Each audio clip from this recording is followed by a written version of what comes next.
Bonjour.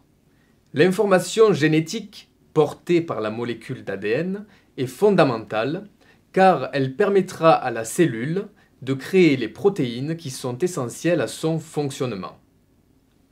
Or, lors de la division cellulaire, nous obtenons deux cellules filles identiques à une cellule mère, c'est-à-dire qu'elles possèdent la même information génétique.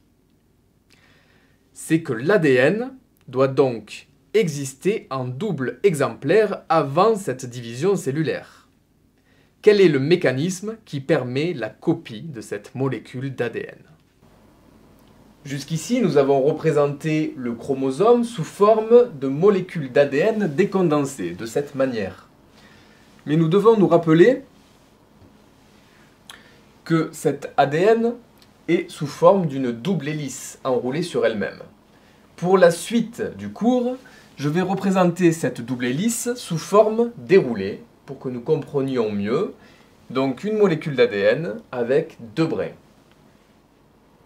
Nous nous rappelons que notre problématique est de pouvoir obtenir des molécules d'ADN qui soient en double exemplaire pour que lors de la division cellulaire, les deux cellules filles possèdent le même lot de chromosomes.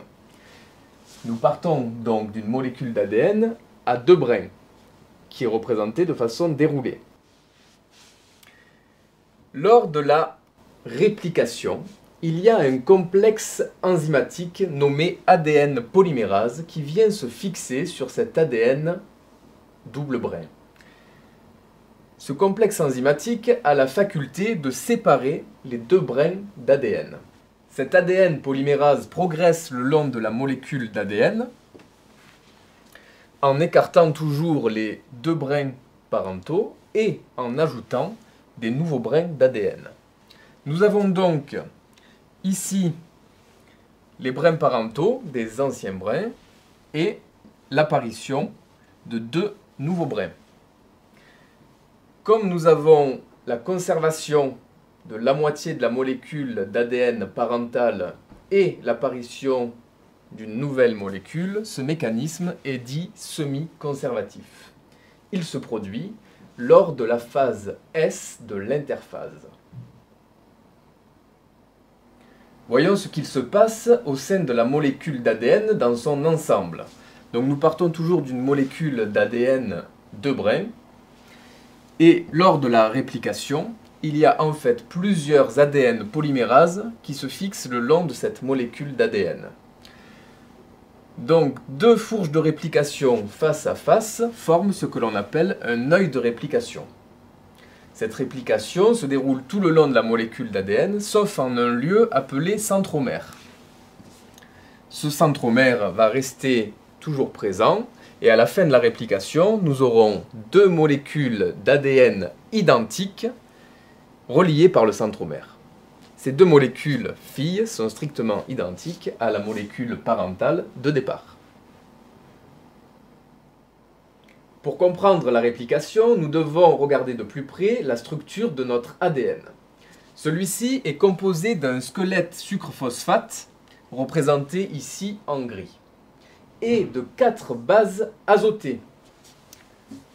L'adénine, la thymine, la guanine et la cytosine. Ces bases azotées ont la particularité d'être complémentaires, c'est-à-dire qu'elles peuvent s'associer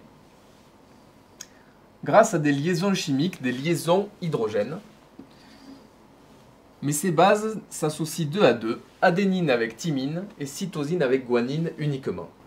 Cette complémentarité des bases azotées est la propriété essentielle qui permettra le mécanisme de la réplication.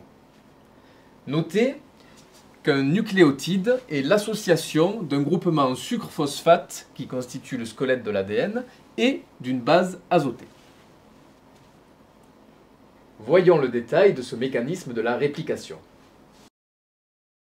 L'ADN polymérase a donc la capacité d'écarter les deux brins d'ADN parentaux. Elle progresse ensuite le long de cette molécule d'ADN en insérant progressivement les nucléotides complémentaires à ceux des brins parentaux présents. Nous remarquons qu'en face de chaque brin parentale, est apparu un nouveau brin d'ADN. Les deux molécules d'ADN filles ainsi obtenues se trouvent être strictement identiques.